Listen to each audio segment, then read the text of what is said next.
Welcome, dear listener, to this quiet hour when the world grows soft and still. Tonight, let yourself settle into comfort. Let your breathing find its gentle rhythm, slow and easy, like waves meeting the shore. The day's noise fades away, replaced by the hush of evening, and in this peaceful moment, we journey together to ancient lands where magic whispers through golden palaces and gardens bloom with wonder. Our story tonight comes from the heart of old Baghdad, from the city of Basra, where minarets touched the sky and merchant ships sailed with the wind. It is a tale of Hassan, a young goldsmith whose kind heart led him through extraordinary adventures, of enchanted princesses and cunning sorcerers, of flying horses and distant mountains, of love that endures through impossible trials. So breathe deeply, let your eyes grow heavy, and drift with me now to where palm trees sway and fountains sing their endless songs. In the golden city of Basra, where the waters of the Tigris caught the sunlight like scattered jewels, there lived a young man named Hassan. He was a goldsmith by trade, working in his modest shop where he crafted delicate jewelry with patient, skillful hands. His fingers moved with such gentle precision, shaping gold into flowers and birds, crescents and stars, that people said his work held a kind of magic. Hassan was not wealthy, but he had a generous heart. When beggars came to his door, he shared his bread. When children pressed their noses against his shop window, he smiled and showed them his creations, letting them hold the shimmering pieces and watch how light danced across polished metal. The sun, Hassan rose with the sun, offering prayers of gratitude, walked through the bustling marketplace, breathing in the scent of cardamom and saffron, listening to the calls of merchants and the laughter of friends gathering for tea. His life was simple and peaceful, woven with the quiet satisfaction of honest work. But fate, like a river changing course, was about to carry Hassan toward a destiny more wondrous than any tale told in the bazaar. Firefight. As the sky blushed rose and amber, an old woman entered his shop. She moved slowly, leaning on a staff, her face hidden beneath layers of worn fabric. Hassan looked up from his workbench and smiled warmly. "Forging, grandmother," he said, setting down his tools. "How may I help you this peaceful evening?" Gleamed from the shadows of her veil. "I have heard," she said in a voice like rustling silk, "that you are a craftsman of exceptional skill, and more importantly, of exceptional kindness." Hassan bowed his head modestly. "I do my best to serve with honesty and care." "I need," the old woman continued, "a pair of gold bracelets, but not ordinary ones. They must be crafted with the utmost attention, every detail perfect, for they are a gift of great importance." She placed a heavy purse of coins on his counter, more money than Hassan usually saw in a month. Hassan looked at the purse, then at the old woman. Something in her bearing, despite her shabby clothes, spoke of hidden depths. "I will create the finest bracelets I can make," he promised. "Return in 3 days." For 3 days, Hassan poured his heart into the work. He shaped the gold with meditation-like focus, engraving delicate patterns of roses and nightingales, polishing the metal until it glowed like captured sunlight. When the old woman returned, she examined the bracelets with careful attention, turning them in her weathered hands. "Perfect," she whispered. "You have a rare gift, Hassan of Basra." She paused, studying his face. "Tell me, have you ever wished for something beyond this life you know?" Sluggish, Hassan considered this question as evening shadows grew long in his shop. "I am content," he said slowly. "But sometimes, yes, I wonder what lies beyond these streets I know so well. What wonders exist in the wider world?" The old woman nodded, as if she had expected this answer. "Then perhaps you would be interested in an opportunity. I serve a great lady who lives far from here, in a palace of such beauty that poets lose their words trying to describe it. She has seen your work. Yes, somehow she has seen it. and wishes to meet the craftsman whose hands create such delicate beauty. Would you come? Soxygen in Hassan's heart stirred, a mixture of curiosity and a strange, inexplicable longing. How far must I travel? Farther than you can imagine, the old woman said, but I will guide you. Come tomorrow at dawn to the old gate at the edge of the city. Bring nothing but yourself and your courage. That night, Hassan lay on his simple bed, watching moonlight paint silver patterns on his wall. Should he go? Leave behind everything familiar? His rational mind cautioned against following a mysterious stranger.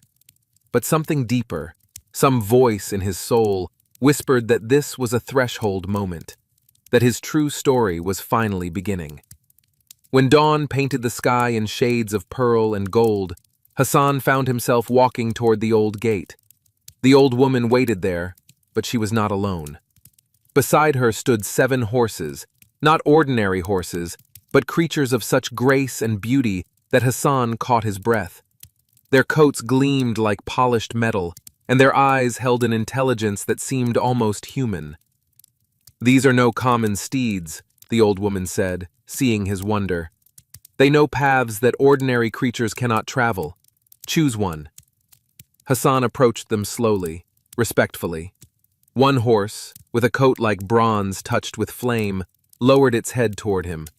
Hassan gently touched its neck, and the horse whinnied softly, as if in greeting. That one has chosen you, the old woman said with satisfaction. Now listen carefully, Hassan. We ride toward the mountains of the moon, to a palace hidden from common sight. The journey is long, 7 days and 7 nights. You must trust your horse, for the way is strange. Do not be afraid of what you see.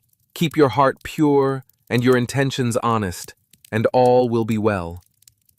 They mounted the horses, and as the sun rose fully above the horizon, they began to ride.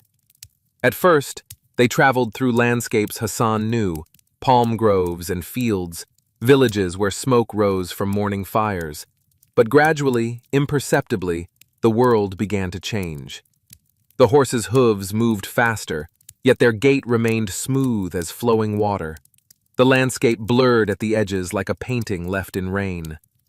Hassan felt as though they were riding not just across distance, but through something else, through the veil between the everyday world and someplace more ancient, more magical. By the first evening, they had reached a forest where trees grew so tall their tops disappeared into clouds. The leaves were silver on one side, gold on the other, and they sang like bells when wind moved through them.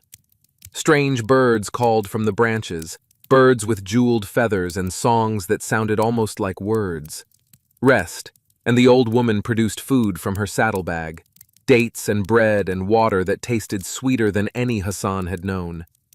As they ate beneath those singing trees, she told him fragments of stories, of ancient kings and jinn, of sorcerers who could shapeshift, and princesses who commanded magic. The lady we go to meet, she said as stars began to appear, is called Princess Jasmine Flower. She lives under an enchantment, trapped in her beautiful palace, unable to leave except under certain circumstances. She has seen you in her dreams, Hassan, though she does not know why. Perhaps you are meant to help her. Perhaps she is meant to help you. The threads of fate are woven in patterns we cannot always see. Hassan felt his heart beat faster. A princess? Magic? It seemed impossible, and yet here he sat beneath trees that sang, having ridden horses that traveled like wind made solid. They rode through the night, and the stars above them swirled in patterns Hassan had never seen, forming constellations unknown to earthly astronomers. The moon rose full and enormous, so close it seemed he could touch it, bathing everything in light clear as water. On the second day, they crossed a desert where the sand was not yellow but crystalline, each grain catching light and throwing it back in rainbow colors. The horses' hooves left no prints in this strange sand, and the heat that should have been punishing felt instead like a warm embrace. On the third day, they followed a river that flowed uphill, its water the color of melted sapphires. Fish with scales of pearl leaped and played in the current, And when Hassan leaned down to drink, the water filled him with energy, washing away any weariness. On the fourth day, they climbed mountains where snow fell upward instead of down, and the ice formations grew like flowers, petals of frozen water blooming in impossible shapes. Each day brought new wonders, and Hassan's sense of the world expanded. He began to understand that reality was far stranger and more beautiful than he had ever imagined in his goldsmith's shop. He thought of the jewelry he had made, his attempts to capture beauty, and realized he had been working from dim memories of places like these, places he had never visited but somehow knew. By the seventh day, they were traveling through clouds themselves, the horses walking on what seemed like nothing, yet never falling. And then, as the sun began to set, the clouds parted. Submerged before them rose a palace. Hassan had no words. The palace seemed to be built of light itself, crystalline towers catching the dying sun and transforming it into 1,000 colors. Gardens surrounded it, terraced gardens where flowers Hassan could not name bloomed in shades that seemed to have no earthly equivalent. Fountains played, and their water sang, actual melodies that wove through the evening air. "We have arrived," the old woman said softly. "The palace of the 7 pavilions, home of Princess Jasmine Flower. Remember, Hassan, be yourself. Let your kind heart guide you. And whatever you see, however strange it may seem, do not be afraid." They descended toward the palace, and as they drew nearer, Hassan saw that the walls seemed to shift and shimmer, never quite solid, as if the entire structure existed halfway between dream and reality. Novament came to meet them, servants who looked almost human, but moved with an ethereal grace, their eyes reflecting light strangely. They took the horses and bowed deeply to the old woman, who was suddenly treated with great respect, as if she were far more than she appeared. The old woman led Hassan through corridors where the walls showed scenes that moved like living paintings, gardens where seasons changed in moments, oceans where ships sailed, markets bustling with life. The floor beneath his feet felt like walking on clouds, giving slightly with each step but supporting him perfectly. Finally, they entered a great hall. 7 pavilions opened off this central space, each visible through archways hung with silk curtains that moved in breezes Hassan couldn't feel. And in the center of the hall, on a divan piled with cushions the colors of sunset, sat the most beautiful woman Hassan had ever seen. Princess Jasmine Flower. Her hair fell like a waterfall of night, her skin glowed like pearl, and her eyes held depths like stars reflected in still water. She wore robes of silk that seemed to shift colors as she breathed, now green as spring leaves, now blue as deep ocean, now violet as twilight sky. On her wrists were the bracelets Hassan had made, glowing against her skin. When she saw Hassan, she rose gracefully, and a smile touched her lips. But in her eyes, Hassan saw something else. Sadness, longing, a kind of desperate hope. "Hassan of Basra," she said, and her voice was like music, like water over stones. "Welcome to my palace. I have waited long for you." Hassan bowed deeply, his heart pounding. "My lady, I am honored, but I do not understand. Why have you called for me? I am only a simple goldsmith." The princess gestured, and cushions appeared for them to sit. Servants brought goblets of sherbet, cold and sweet, tasting of fruits Hassan couldn't name. As they sat, the old woman slipped away, leaving them alone. "You are more than you know," the princess said softly. "But first, let me tell you my story, for you deserve to understand what I ask of you." She settled back among her cushions, and her eyes grew distant, looking at memories. "I was born of the union between a mortal queen and a jinn king," she began. "I am neither fully human nor fully spirit, but something between. Because of this, I possess certain gifts. I can work magic. I can see things hidden from ordinary eyes, and I cannot age as humans do. But my mixed blood is also a curse. A sorcerer named Bahram, mighty and cruel, learned of my existence. He desired me for my beauty and my power. When I refused his offer of marriage, he grew enraged. He laid an enchantment upon me, a terrible binding. I cannot leave this palace except for one night each year, when the moon is dark and his power weakens. I am trapped here, in beauty, yes, but in terrible isolation. Hassan felt his heart ache for her. Surely there must be a way to break this enchantment. The princess's eyes met his, and in them he saw a mixture of hope and fear. There is, but it requires something almost impossible. The sorcerer Bahram keeps 7 talismans, objects of power he has collected over centuries. These talismans maintain the enchantment. If they could be destroyed, I would be free. But they are hidden in places of terrible danger, guarded by creatures and spells. Many have tried to retrieve them. None have succeeded. Most never returned. She leaned forward, and her hand, soft and warm, touched his. Hassan, I have dreamed of you. Night after night, I have seen a goldsmith with kind hands and a pure heart. I dare to believe, that you are the one who might succeed where others failed. Not because you are a great warrior or sorcerer, but because your heart is true. Magic answers to such hearts. Hassan felt the weight of her words, the magnitude of what she asked. 7 talismans, terrible danger. Yet when he looked into her eyes, when he felt the gentle warmth of her hand on his, he knew his answer. I will try, he said quietly. I cannot promise success, but I will give everything I have to help you. The princess's eyes filled with tears, tears that sparkled like diamonds. You would do this? Even knowing you might not return?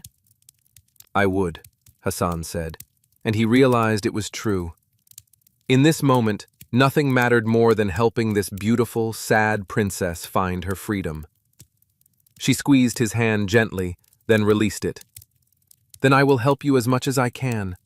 I will give you gifts to aid your quest, and I will tell you where to find the talismans. But the journey and the battles must be yours. Clapped her hands, and servants appeared carrying objects that glowed with subtle power.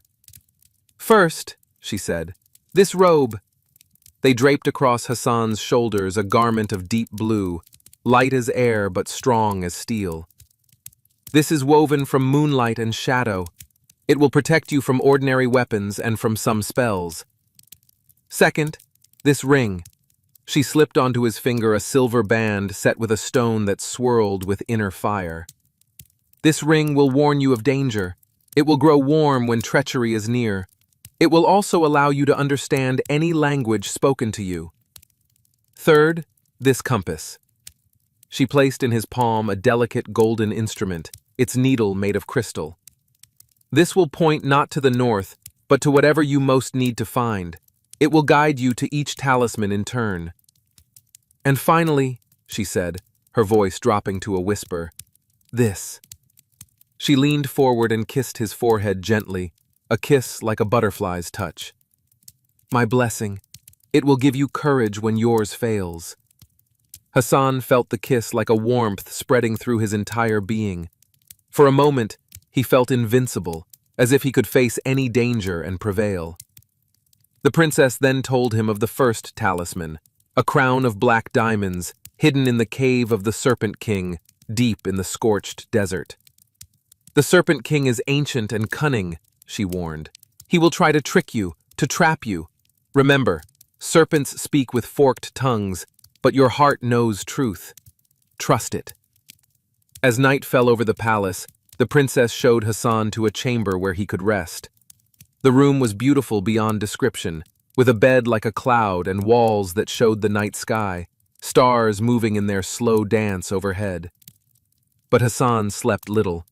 His mind whirled with thoughts of princesses and talismans, of serpent kings and enchantments. He had entered a story, he realized, one of those tales told in the marketplace, stories he had always loved. Only now he was living it. When dawn came, Hassan rose and dressed. The magical robe settled on his shoulders like a second skin, comfortable and light. The ring glinted on his finger. The compass rested against his heart. The princess met him in the courtyard as a magnificent horse was brought forth, not one of the 7 from his journey, but a new steed, white as snow with a mane like silver water. "This is Moonwind," the princess said. "He will carry you faithfully and knows paths hidden from common sight." Hassan mounted, and from her place on the terrace, Princess Jasmine Flower looked up at him. In the morning light, she seemed almost to glow, beautiful and sad and hopeful all at once. "Return to me, Hassan," she said softly. "Return safely." "I will," he promised, though he had no idea if he could keep such a promise. And then he rode forth, through the palace gates, following the needle of the magical compass as it pointed steadily toward the scorched desert and the cave of the Serpent King. The journey to the desert took many days. Moonwind traveled tirelessly, his hooves barely seeming to touch the ground. They crossed meadows where grass grew tall and blue, forests where trees whispered secrets, rivers that ran clear and cold from mountains Hassan saw only as purple shadows on the horizon. At night, Hassan would make camp, and Moonwind would graze on whatever strange grasses grew in these magical lands. Hassan would eat the food that appeared somehow in his saddlebags: fresh bread, fruit that tasted like honey, water that never ran out. He thought often of the princess, of her sad eyes and her gentle voice. He thought of her trapped in beauty, year after year, watching seasons change through her enchanted windows, but unable to step into the world beyond. Gradually, the landscape changed. The grass grew sparse and brown. The trees became twisted and gnarled. The air grew hot and dry, carrying the scent of ancient dust and sun-baked stone. And then he entered the scorched desert. It was a place of savage beauty, vast dunes of red and amber sand that shifted in the wind, creating patterns like waves frozen mid-motion. The sun beat down mercilessly, but Hassan's magical robe kept him cool. When thirst came, water appeared in his flask, always fresh and sweet. Flooding for 3 days, he rode deeper into the desert, following the compass as it pulled him toward his destination. He saw no living thing except once, a hawk circling high above, watching him with eyes that seemed too intelligent for a bird. On the 4th day, as the sun began to set, turning the dunes to molten gold, Hassan saw his destination. A mountain of black stone rose from the desert floor, stark and ominous against the reddening sky. And at its base, a cave mouth opened like a scream, dark and forbidding. The cave of the Serpent King. Hassan dismounted and approached slowly. Moonwind whinnied nervously but did not flee. Hassan patted the horse's neck reassuringly, though his own heart beat fast with apprehension. "Wait for me here," he whispered to Moonwind. "If I do not return by the 3rd sunrise, go back to the princess." Then, taking a deep breath, Hassan entered the cave. Darkness swallowed him immediately, complete and total. But as his eyes adjusted, he realized the walls themselves gave off a faint phosphorescent glow, veins of some strange mineral that provided just enough light to see by. The cave tunneled deep into the mountain. Hassan moved carefully, his footsteps echoing softly. The air was cool and smelled of stone and something else, something ancient and reptilian. The tunnel opened into a vast cavern, and Hassan stopped, his breath catching. The cavern was filled with treasure. Crimson coins lay in drifts like sand.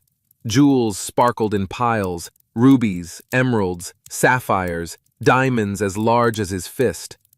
There were crowns and scepters, necklaces and rings, chalices and plates, all precious, all beautiful, all untouched by dust, as if maintained by some invisible servant. And in the center of this hoard, coiled in massive loops that rose higher than Hassan stood tall, was the Serpent King. His scales were midnight black, each one gleaming like polished metal. His eyes were gold, huge and unblinking, with pupils like vertical slits. His head was broad and flat, and on it rested the crown Hassan sought, black diamonds set in silver, radiating a dark power that made the air around it shimmer. The Serpent King's tongue flickered out, tasting the air. When he spoke, his voice was a sibilant hiss that somehow formed words. So, another fool comes seeking what is mine. Hassan stood straight, fighting the fear that wanted to make him flee. Great King, he said respectfully, I come seeking the crown of black diamonds. I need it to free someone from an unjust enchantment. The Serpent King's eyes narrowed. You are braver than most. They usually run screaming when they see me, or they attack foolishly with swords that cannot pierce my scales. He uncoiled slightly, and Hassan saw just how enormous he was, long as 10 men lying end to end, thick as a temple column. What will you trade me? The Serpent King asked. For my crown. Hassan thought carefully. The princess had warned him. Serpents speak with forked tongues. He had to be clever. What do you desire, great king? Interesting, the serpent hissed. You ask what I desire rather than offering what you think I want. Clever for a human. His tongue flickered again. I will tell you. I have everything a creature could want. Riches beyond counting. A realm where none dare challenge me. But I am lonely.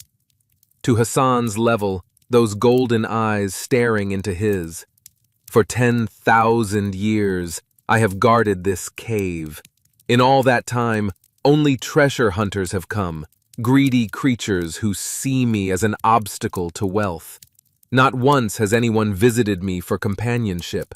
Not once has anyone told me stories of the world outside, or listened to my tales of ages past. Hassan felt something unexpected. Sympathy. Here was a being of terrible power, yet suffering from the simplest of aches. Loneliness. Something Hassan understood. If I tell you stories, Hassan said slowly, and listen to yours, will you give me the crown? The Serpent King's eyes gleamed. Yes, but you must stay 3 days. 3 days of stories and companionship. Then the crown is yours. 3 days seemed a long time, but Hassan thought of the princess waiting in her palace prison. What were 3 days compared to her years of captivity? I agree, he said. Hassan stayed in the cave of the Serpent King, and they talked. Hassan told stories of Basra, of the marketplace with its spices and silk, of the fishermen bringing in their catches, of weddings and festivals, and the everyday magic of human life.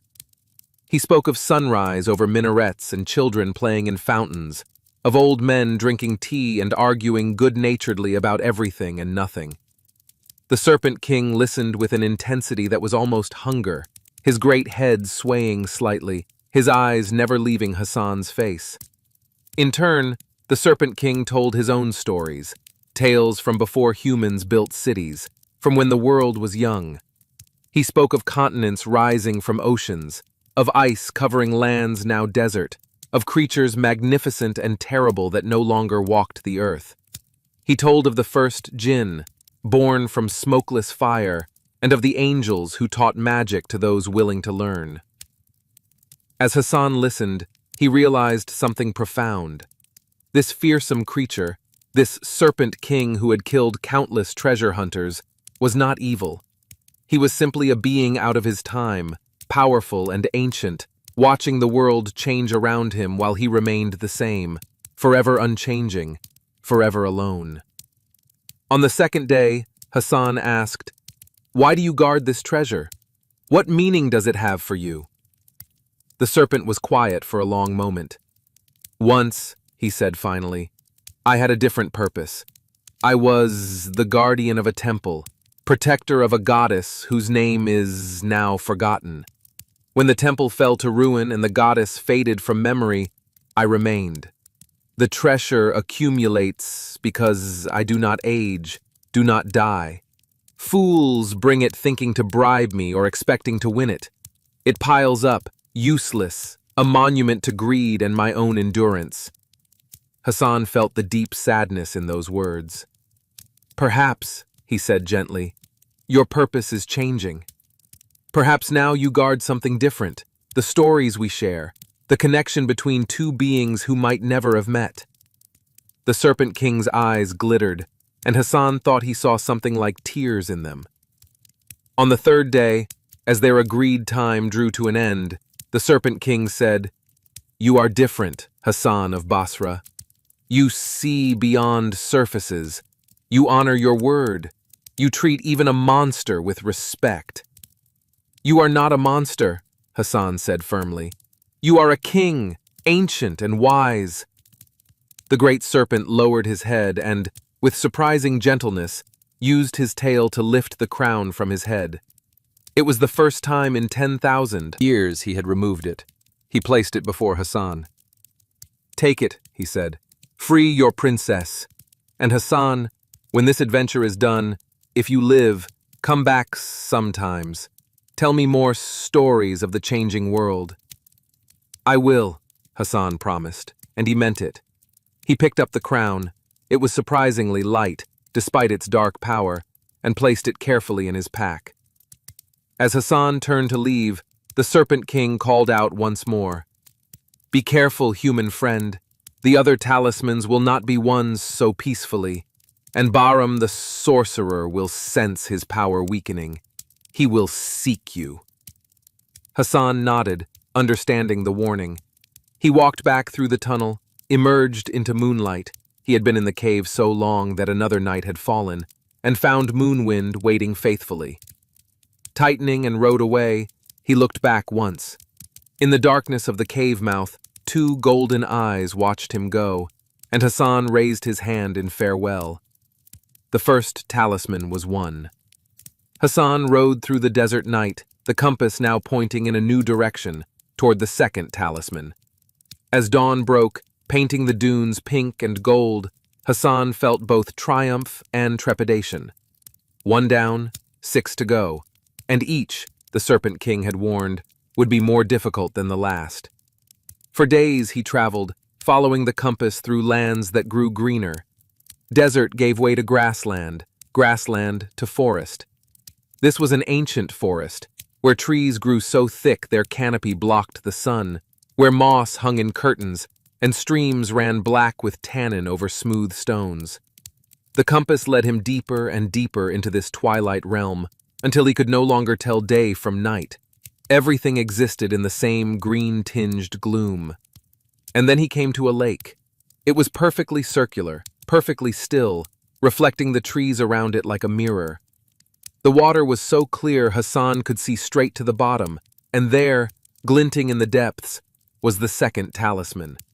A chalice of gold, studded with emeralds, pulsing with a light of its own. Hassan dismounted and approached the water's edge. How could he retrieve it? The lake seemed impossibly deep. The chalice looked small and distant at the bottom. As he stood there pondering, the water rippled. A figure rose from the center of the lake, water streaming from her hair and skin. A woman, but not quite. Her skin had a faint greenish tint, and her eyes were the color of deep water. Her hair seemed to be woven from water weeds and lotus flowers. "Greetings, traveler," she said, her voice like water over rocks. "I am the lady of the lake. You seek the chalice." "I do, my lady," Hassan said, bowing respectfully. "I need it to break an enchantment." The lady smiled, but it was not a warm smile. "Many seek things from my depths. The chalice was thrown here by Bahram the sorcerer, bound with spells, meant to remain forever out of reach, but I will make you an offer." Secluded across the water's surface toward him, her feet never breaking through. "I will give you the chalice, but you must give me something in return. The sorcerer took something precious from me, my voice. I am a spirit of song, yet I cannot sing. If you can return my voice to me, the chalice is yours." Hassan's ring grew warm, warning of deception. He touched it thoughtfully. "How did he take your voice, and how can I restore it?" "He captured it in a bottle," the lady said, "sealed with wax and spell work. The bottle hangs around his neck, close to his heart. "Bring it to me and I will sing again." Hassan understood immediately. This was a trap. She was asking him to confront Bahram directly, something he was not yet ready to do. Without all 7 talismans, the sorcerer was too powerful. "My lady," Hassan said carefully, "I cannot yet face Bahram. I am not strong enough, but perhaps there is another way. What if I could give you a voice, at least temporarily, until I am strong enough to retrieve your true voice?" The Lady of the Lake tilted her head, curious. "What do you mean?" Hassan thought of the princess's kiss on his forehead, the blessing of courage. He thought of the Serpent King's gift of stories, and he understood something about magic. It responds not just to power, but to sacrifice and genuine intention. "I am no sorcerer," Hassan said, "but I am a craftsman. What if I crafted you a bell so perfect, so pure in tone, that when you ring it, it would be as beautiful as singing? It would not be your voice, but it would be voice, until your true one can be restored." The lady was silent for a long moment, and Hassan couldn't read her expression. Had he offended her? Failed some test? Then slowly she smiled, and this time it reached her eyes. "You are clever, Hassan of Basra, and kind. Most would have tried to trick me or make promises they couldn't keep. You offer an honest solution, even if imperfect." "Yes," she said, "craft me a bell, and the chalice is yours." Hassan looked around. At the edge of the lake, he found stones and wood. Using the magical robe's edge as a crucible, using his goldsmith skills and the pure water of the lake, he worked through the night, shaping and crafting. When dawn broke, real dawn, sunlight breaking through the canopy in golden shafts, Hassan held up a bell. It was small, delicate, made of silver he had formed from the very water itself, infused with his genuine desire to help. He rang it once. The sound that emerged was extraordinary, pure and sweet, ringing across the lake, echoing through the forest. Birds fell silent to listen. The trees seemed to lean in. The sound was almost like a voice singing. The Lady of the Lake took the bell with trembling hands. She rang it herself, and tears, real tears, ran down her cheeks. "Beautiful," she said, whispered. "Not my voice, but beautiful. Thank you, Hassan." She dove beneath the surface, and moments later emerged holding the chalice.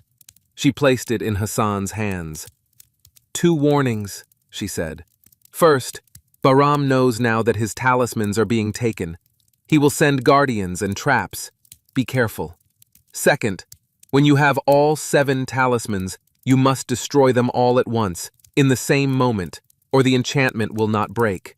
Remember this." "Unborn," Hassan promised. "And when I defeat Bahram, I will return your true voice." "I believe you will," she said, and dove back beneath the water, disappearing into the depths. Hassan mounted Moonwind and rode on, the chalice safely in his pack with the crown. 2 down, 5 to go. The 3rd talisman took him to the mountains of ice in the far north, where the air was so cold that breath turned to crystals. There, in a palace of frozen water, guarded by ice giants with hearts as cold as their realm, Hassan used not strength, but warmth. The warmth of the stories he told, of the kindness he showed, of the humanity he carried. The giants, moved by his genuine spirit, gave him the 3rd talisman, a staff of bone and crystal. The 4th talisman lay in a city of brass, empty and silent, haunted by jinn who had been trapped there in ancient times. Hassan freed them by solving a riddle that no one had answered in 1,000 years, not through cleverness, but through his honest, simple truth. They gave him the 4th talisman in gratitude, an amulet of copper and cornelian. The 5th talisman required Hassan to descend into the earth itself, into caverns where blind creatures swam in underground lakes and mushrooms glowed with bioluminescent light. There, the guardian of the deep, a creature of shadow and silence, tested Hassan's courage. He passed not by fighting, but by sitting calmly in the darkness, facing his fears without fleeing, until the guardian acknowledged his bravery and yielded the talisman, a mirror that showed truth. Each quest taught Hassan something new about himself. He was not a warrior, not a sorcerer, not a prince. But he had something perhaps more valuable, a pure heart, genuine compassion, and an ability to see the being behind the monster, the need behind the demand. The sixth talisman was perhaps the strangest quest of all. The compass led him to a garden that existed nowhere and everywhere, a place between places where time flowed strangely. In this garden, he met a woman who was both young and ancient, who tended plants that bloomed with words instead of flowers, whose fruit were stories. She was the keeper of tales, and she possessed the sixth talisman, a book bound in leather that smelled of time itself. "I will give you the book," she said, "if you add to it. Tell me a story that has never been told, that is completely yours." Hassan sat in that timeless garden and told her the story of his own quest, of leaving Basra, of meeting the princess, of his adventures with the Serpent King and the Lady of the Lake and all the others. He told it simply, honestly, leaving nothing out, including his fears and doubts. When he finished, the Keeper of Tales smiled. "Perfect," she said. "A story in progress, an unfinished tale. Those are the most powerful, for they still have potential, still have hope." She gave him the book, and when Hassan opened it, he saw his own story written there in golden letters, continuing to write itself as he lived it. 6 down, 1 to go. The seventh and final talisman was Bahram himself. The compass led Hassan back toward the mountains of the moon, but to a different place, a fortress of black stone that seemed to absorb light, that radiated menace and dark power. Hassan knew he couldn't fight Bahram directly. The sorcerer was too powerful, too skilled in magic. But he had learned much on his journey, and he had one advantage. Bahram did not know that Hassan had already collected 6 talismans. The sorcerer would be overconfident. Hassan approached the fortress openly, and he was immediately captured by Bahram's guards, creatures of living shadow that bound him in chains and brought him before their master. Bahram the sorcerer sat on a throne of obsidian in a hall lit by fires that burned green and gave no warmth. He was tall, with features that might once have been handsome, but were now twisted by centuries of dark magic. His eyes glowed red, and around his neck, Hassan saw the bottle that contained the Lady of the Lake's voice. "So," Bahram said, his voice like grinding stones, "you are the fool who seeks to undo my enchantment. You have taken some of my talismans, but you will not take the last. The 7th is here, and here it will remain." Hassan the chamber, conserving his energy, studying prohibition, smiled cruelly. "You wonder where it is? I will show you, so you can die knowing how close you came." He gestured, and on a pedestal behind his throne, Hassan saw it. A dagger, black as night, its blade inscribed with runes of binding. "This dagger," Bahram said, "is the keystone. Without it, the other 6 mean nothing, and you will never touch it, little goldsmith. Your quest ends here." But Hassan had noticed something. The bottle around Bahram's neck glowed faintly, pulsing with captured song, and Hassan remembered what the lady had said about voices and song. "Before I die," Hassan said, "may I ask one question? You are clearly powerful, clearly skilled. Why did you need to enchant the princess? Why not simply win her freely?" Slashing Haram's face darkened with rage. "She refused me! Me! The greatest sorcerer of the age! She dared to refuse me for what? Love? Choice? Ridiculous sentiments. So I showed her that her choice meant nothing. I trapped her, made her beauty useless, made her power impotent. She will remain in her palace until the stars die, alone, beautiful and alone, remembering every day that she rejected me." His voice rose as he spoke, full of fury and wounded pride, and as he shouted, the bottle around his neck began to crack. Hassan understood then. The bottle was held together by Bahram's will and power, but it was also vulnerable to strong emotion, to the rage and pain the sorcerer usually kept controlled. If he could make Bahram angry enough— "She refused you," Hassan said clearly, "because you have no love in your heart, because you see people as objects to possess, because beneath all your power, you are small and petty and alone." Bahram roared with rage and lunged toward Hassan, his hands glowing with destructive magic. But in his fury, he forgot the bottle. It shattered against his chest, and the captured voice, the Lady of the Lake's true voice, burst free. It sang. The voice filled the chamber, pure and powerful, a song of water and freedom. The shadows that bound Hassan evaporated, the green fires guttered and went out, and most importantly, Bahram stumbled, his concentration broken. Hassan didn't hesitate. He ran forward, dodging a bolt of dark magic that scorched the stone where he'd stood. He leaped onto the dais, grabbed the dagger from its pedestal, and ran. Bahram's howl of rage followed him, and Hassan felt magic crashing around him, barely deflected by his enchanted robe. He ran through corridors that seemed to shift and change, but the compass guided him, pulling him toward escape. He burst out of the fortress just as the entire structure began to shake. Moonwind was waiting, loyal and true, and Hassan threw himself onto the horse's back. "Ride!" he shouted, and Moonwind leaped forward, his hooves somehow finding purchase on air itself. They flew, actually flew, away from the crumbling fortress, away from Bahram's rage, towards safety. Hassan clutched the dagger to his chest along with his pack containing the other 6 talismans, his heart pounding. He had them, all 7. Now he just had to return to the princess and destroy them all at once, as the Lady of the Lake had instructed. But the journey back was not easy. Bahram, realizing what had happened, sent every dark force at his command after Hassan. Shadow creatures pursued him. Storms raged, trying to throw him from Moonwind's back. The very earth seemed to open up, trying to swallow him. But Hassan rode on, protected by his enchanted robe, guided by his compass, carried by Moonwind's tireless strength.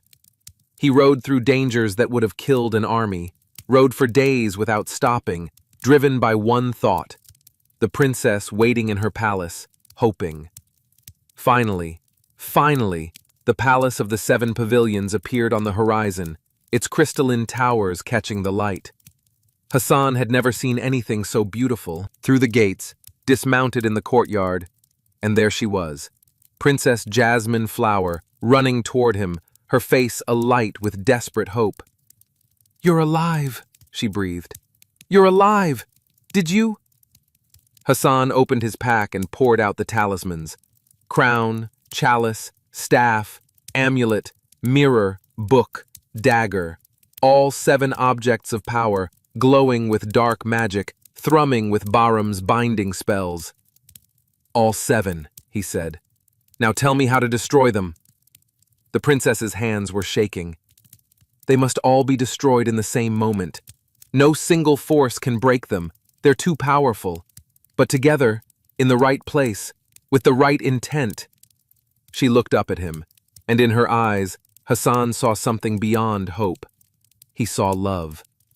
She led him to the central pavilion, where a fountain played, the source, she said, of the palace's power. "Here," she said, "cast them into the fountain, all 7 at once, and I will speak the words of unbinding. When the water takes them, they will shatter, and the enchantment will break." Flushed, Hassan gathered the talismans. They were heavy, heavier than they should be, as if the weight of years of imprisonment had settled into them. He held them all, his arms full of dark power. The princess stood beside the fountain, her voice rising in a language Hassan didn't understand, but that resonated in his bones.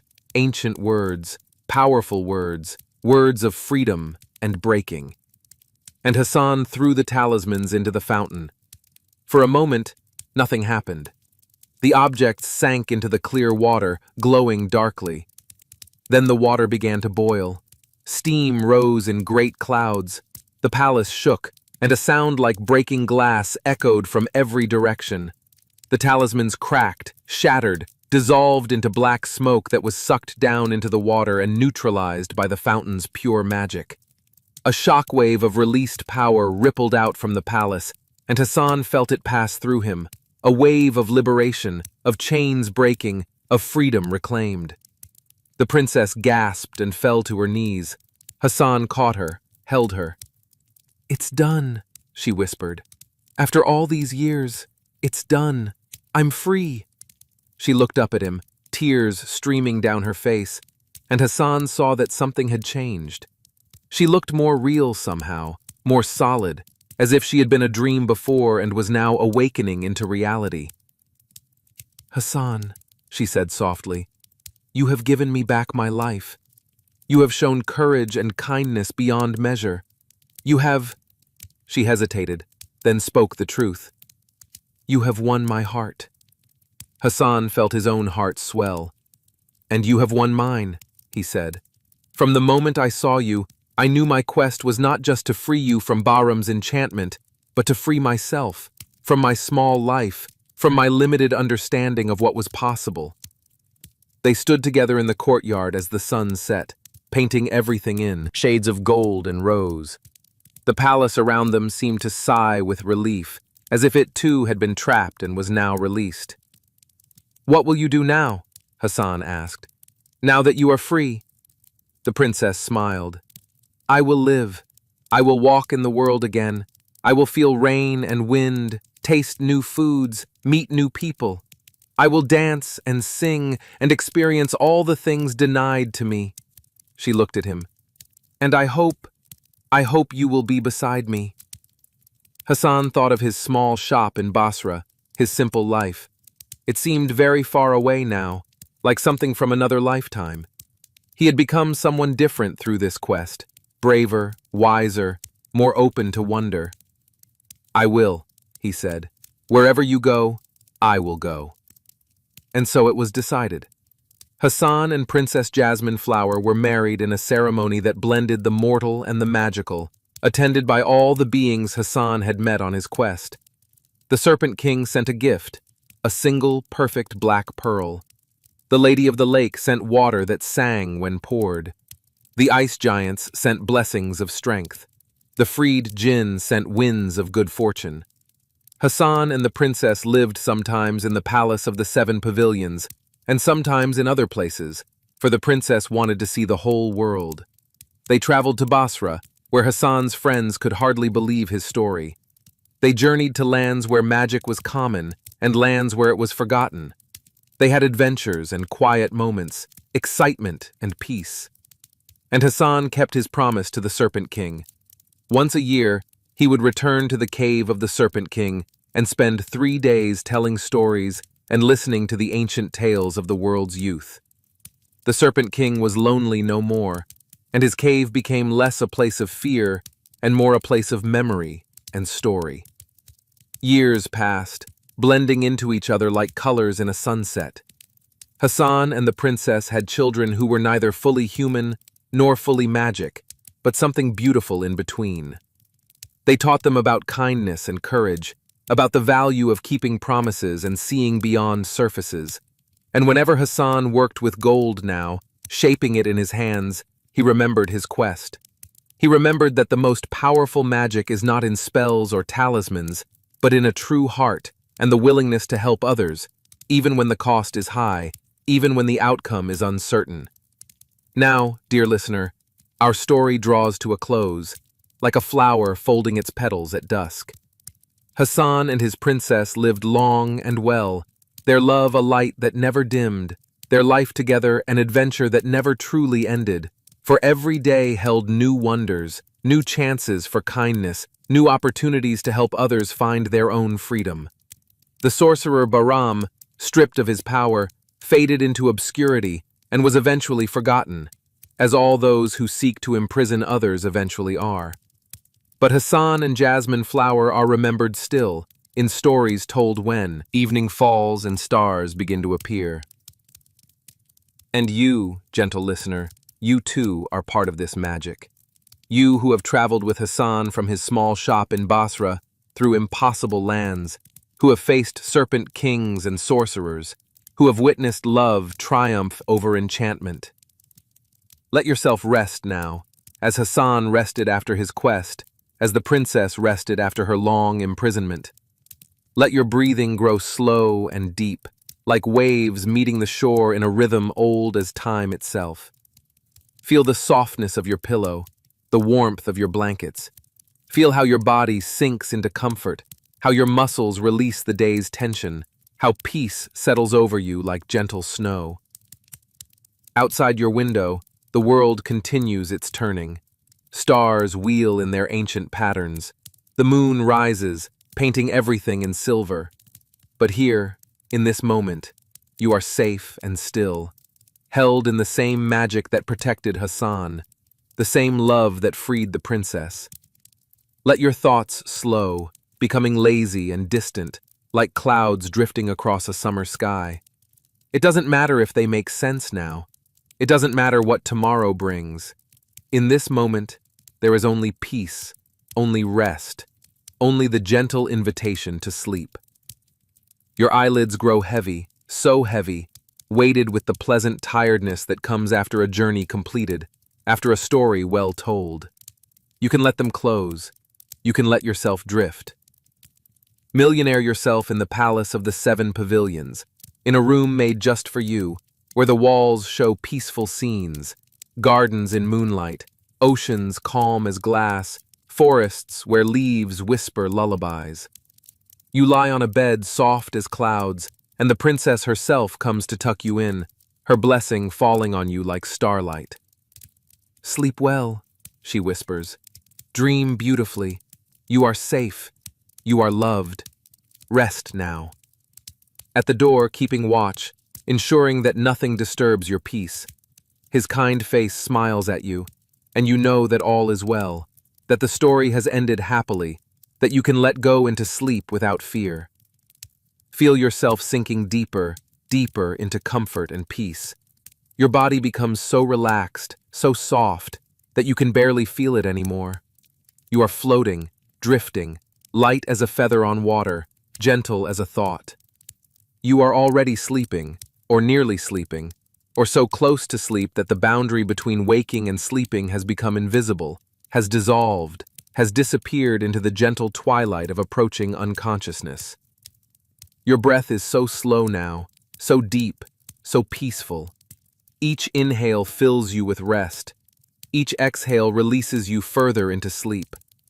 The rhythm lulls you, rocks you, carries you gently down, down, down into the depths where dreams wait to greet you, where rest waits to restore you, where sleep waits to renew you. You may already part of your dream. Perhaps the brass city was a dream. Perhaps everything is a dream and only sleep is real. It doesn't matter. What matters is that you rest, that you let go, that you surrender completely to this moment and this peace. Let the last threads of consciousness unspool, unravel, dissolve. Let awareness dim like a lamp running out of oil, fading gradually, gently, until only darkness remains, the healing darkness, the peaceful darkness, the blessed darkness of deep sleep. You are sleeping now, or about to sleep, or already dreaming that you are listening to these words. It's all the same, all part of the continuum of consciousness that shifts and flows between waking and sleeping, between awareness and oblivion, between day and night. The brass city is forgotten now, or remembered only as a dream remembers waking life, dimly, softly, without urgency or significance. The travelers have become dreams. The king is a wisp of thought. The warning is a whisper. Nothing remains but peace, rest, sleep. Your body lies heavy and still. Your breath flows gentle and slow. Your mind drifts in the space beyond thought, beyond word, beyond image. You are pure consciousness now, awareness without object, being without doing, existing without effort. And even that consciousness is fading, dimming, dissolving into the greater darkness of sleep. Soon there will be only dreams, or the dreamless void beyond dreams, or the deep, restorative nothingness where the body heals and the mind renews itself for another day of living. Sleeply now, completely now, totally now. Let everything go, let everything fade, let everything dissolve into the vast, peaceful, endless ocean of sleep. You are safe, you are held, you are sleeping. Sleep. Sexually. Cancel. Sleep. Withstanding. And in the last moment before consciousness disappears entirely, before you sink below the surface of awareness into the depths of true sleep, know that you are blessed. Know that you are loved. Know that you will wake refreshed, renewed, ready for tomorrow's journey. But tomorrow is far away. Now there is only sleep. Deep, peaceful, healing sleep. Sleep.